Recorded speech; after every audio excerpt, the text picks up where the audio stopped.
Hey les bambins, j'espère que vous allez bien, en tout cas moi ça va nickel. On se retrouve aujourd'hui pour une nouvelle vidéo sur les éliminatoires de la Coupe du Monde 2022 au Qatar. Le 27 mars exactement, il y a encore beaucoup de matchs à analyser et comme d'habitude, les plus importants sont dans la vidéo et les moins importants sont dans la description.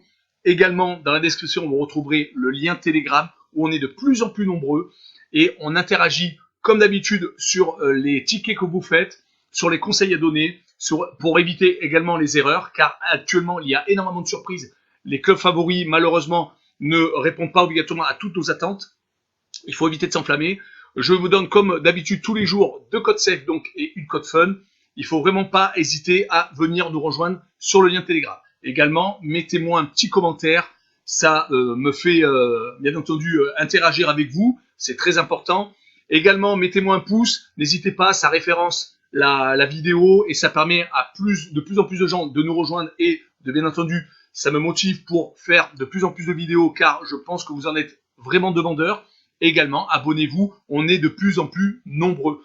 Voilà, les matchs que je vous propose sont les suivants. Serbie contre Portugal, République tchèque contre Belgique, la Norvège contre la Turquie, la Russie contre la Slovénie, les Pays-Bas contre la Lettonie, l'Irlande contre le Luxembourg, la Croatie contre Chypre. Voilà, les matchs que vous trouverez en description sont Biélorussie, Estonie, Monténégro, Gibraltar et enfin Slovaquie contre Malte.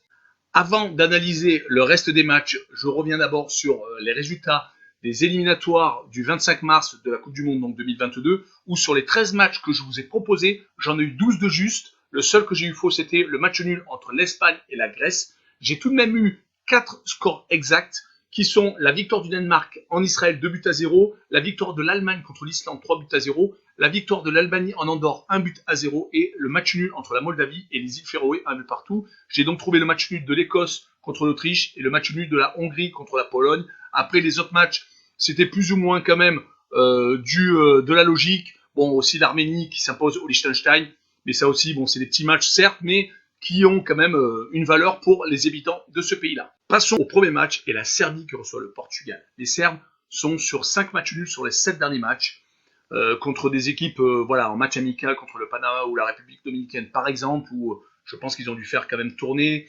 Mais ils restent sur 2 victoires assez intéressantes contre l'Irlande et contre la Russie. Voilà, ils sont un peu en train de ressortir la tête de l'eau. Mais côté Portugal, c'est vraiment, vraiment solide, on est bien d'accord. Une défaite sur les 11 derniers matchs. Voilà, à l'extérieur, ils sont sur 3 victoires et un nul. Le nul, c'était contre la France. En Ligue des Nations, voilà, ils sont sur 6 clean sheets sur les 8 derniers matchs. Donc voilà, c'est une équipe vraiment sérieuse et je pense que s'ils restent avec leur sérieux, ils vont s'imposer en Serbie. 2-0 et je vois le Portugal marquer plus de 0,5 buts sur le match. Voilà. Concernant le prochain match, République tchèque qui reçoit la Belgique. La République tchèque, c'est 3 victoires consécutives, donc 2 victoires à domicile contre des équipes voilà, assez moyennes, la Slovaquie et l'Israël. Bon, c'est quand même pas mal, mais le problème c'est qu'ils jouent la Belgique, qui est numéro 1 mondial, qui reste sur 5 victoires consécutives, certes, 4 à domicile, on est bien d'accord, mais à part la défaite en Angleterre, sur les 8 derniers matchs, ils n'ont perdu que donc, contre l'Angleterre. Voilà, c'est une équipe qui marque beaucoup de buts aussi également. Moi, je vois sur ce match-là la victoire de la Belgique, 3-1, même si voilà, il n'y a pas actuellement Eden Hazard, mais il y a son frère qui marque, Torgen, qui a marqué lors du dernier match. Voilà, je vois donc une victoire, donc 3-1, et je vois le plus de 2,5 buts sur le match. Passons à la Norvège qui reçoit la Turquie. Les Norvégiens viennent de jouer donc un match assez facile à l'extérieur où ils se sont imposés, mais Haaland n'a pas marqué. Ils se sont également ressaisis à domicile où ils ont battu l'Irlande du Nord et la Roumanie. Par contre, voilà, ils sont éliminés de l'Euro 2021. Donc voilà, c'est avant ces 2 victoires à domicile, ils avaient perdu tout de même contre la Serbie et l'Autriche. Donc c'est pas une équipe non plus qui est infaillible et qui peut obligatoirement à un moment donné, malheureusement, s'écrouler. Elle joue en face contre la Turquie, qui est quand même une équipe qui est en renouveau, qui vient de battre les Pays-Bas 4-2, certes, en étant ultra réaliste, on est bien d'accord, mais qui n'a qu'une seule défaite sur les 8 derniers matchs. Ils ont réalisé même 5 matchs nuls. C'est une équipe qui fait beaucoup, beaucoup de matchs nuls. D'ailleurs, elles avaient fait match nul contre l'Allemagne, et un peu plus tôt, donc il y a une quinzaine de matchs, ils avaient réussi même à accrocher l'équipe de France. Voilà, donc je fais sur ce match-là un pronostic de 1 but partout et je vois le plus de 1,5 but sur le match. Passons à la Russie contre la Slovénie. Les Russes viennent enfin de battre Malte, car ça faisait 6 matchs qu'ils ne gagnaient pas avant cette victoire contre Malte. Ils étaient sur 2 nuls et une défaite à domicile. La défaite était contre la Suède. Donc voilà, ils ont eu un petit, malheureusement, coup de mou, car ils avaient fait quand même une très bonne Coupe du Monde. Donc bon, voilà, c'est quand même assez moyen actuellement. La Slovénie, de son côté, c'est 8 clean sheets sur les 9 derniers matchs. C'est quand même assez intéressant, voire même incroyable pour une équipe de ce niveau. Mais voilà, ils jouent quand même contre des équipes plus basses en Ligue des Nations. Le principe, c'est on fait des groupes avec des équipes qui ont tendance à faire le même type de résultat. Donc c'est sûr que voilà, ils ont gagné contre la Moldavie, le Kosovo. Ils n'ont plus perdu d'ailleurs depuis le 11 novembre 2019 contre la Pologne. Donc voilà, ils sont sur 3 matchs sans défaite à l'extérieur. Mais voilà, sur ce match-là, je vois la Slovénie accrocher la Russie et je vois le 0-0 et je vois le moins de 2,5 buts sur le match. Passons au match suivant, les Pays-Bas contre la Lettonie. Sur les 3 matchs en confrontation directe entre ces deux équipes, 0 but encaissé par les Pays-Bas, donc 3 matchs, 3 victoires. Voilà, donc ils viennent de s'incliner certes en Turquie, mais moi pour ce match-là, j'ai trouvé quand même que la Turquie, vraiment, voilà, comme je vous l'ai dit un peu plus haut, avait été très réaliste. Je les vois tout de même s'imposer à domicile, même si sur les 4 derniers matchs, ils sont sur une seule petite victoire, toute compétition confondue, on est bien d'accord. Ils ont tout de même perdu contre le Mexique en match amical et contre l'Italie. L'Italie, quand même, est une équipe actuellement qui est sur quand même 23 matchs sans défaite. La Lettonie, de son côté, c'est une équipe qui vient de s'incliner à domicile contre le Monténégro, qui avait également perdu à domicile contre Malte.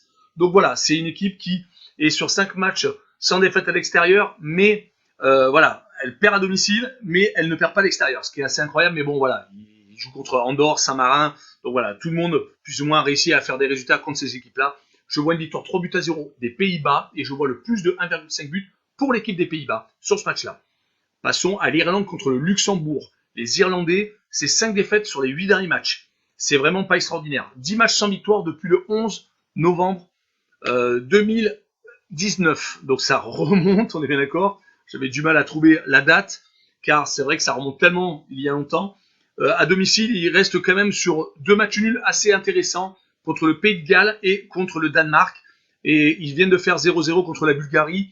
Mais voilà, le Luxembourg, c'est une équipe qui est capable d'aller s'imposer sur des équipes comme le Monténégro, qui est quand même une équipe qui est quand même assez intéressante avec Jovetic quand même, qui joue à Monaco, et avait également eu la chance de s'imposer à l'Azerbaïdjan, qui vient de s'incliner juste 1-0 au Portugal. Donc voilà, je pense que cette équipe-là, Luxembourg, est capable d'accrocher l'Irlande, et je vois le 1 but partout. Par contre, je vois le home no bet. Donc si l'Irlande s'impose à domicile, le match nul est remboursé. Finissons avec la Croatie qui reçoit Chypre. Les Croates sont sur 4 défaites sur les 5 derniers matchs. C'est vraiment plus l'équipe qui a fait la finale de la Coupe du Monde contre la France. Ils sont sur 2 défaites consécutives à domicile. Et même sur les 4 défaites, ils ont quand même perdu contre le Portugal et la France. Bon, ça peut encore se comprendre. Mais ils ont également perdu contre la Slovénie et contre la Suède. Ça, c'est un petit peu moins bien. En plus, ils se sont inclinés 1-0 en Slovénie sans marquer de but. Donc voilà, avec une équipe quand même assez cheap, avec toutes les grandes stars. Côté Chypre, c'est 2 buts à l'extérieur sur les 5 derniers matchs. Donc c'est vraiment pas extraordinaire. 4 défaites sur les 5 derniers matchs également. Ils ont pris quand même un 6-1 en Belgique. Donc voilà, leur dernière victoire sur les 12 derniers matchs était contre le Luxembourg. Donc voilà, ça vole malheureusement pas haut pour Chypre. Et je vois quand même les Croates s'imposer à domicile. Je pense quand même qu'ils vont pas faire l'erreur de perdre en plus contre Chypre. Je les vois gagner 2-0 et je vois le plus de 1,5 but sur le match. Voilà, on en a fini avec cette vidéo-là. N'hésitez pas donc à me mettre un petit pouce, comme ça référence la vidéo et on va pouvoir être de plus en plus nombreux lors de votre passage sur Telegram. Il y en a beaucoup quand même qui l'ont déjà fait. N'hésitez pas également à mettre un petit commentaire, on interagit ensemble et je vous donne les conseils que je peux vous donner. Voilà, abonnez-vous également. Ciao les bambins!